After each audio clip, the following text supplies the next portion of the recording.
Jing sang sot ya ka bapli ikong benda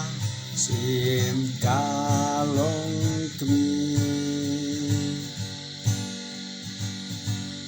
ila kem trot ring khat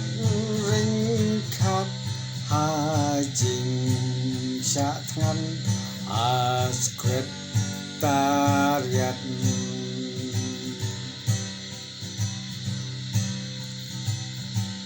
kani kasor KMD itu om itu itau kamut ayu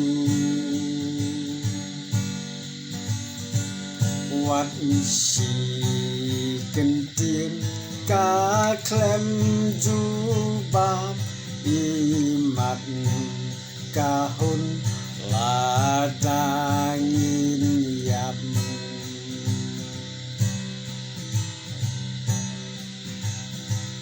jing sang sot ya kabapli ikong benda sim kalong kmi ila kem telot ring khat ha jing sha than ha sekretariat ha jing sha than ha sekretariat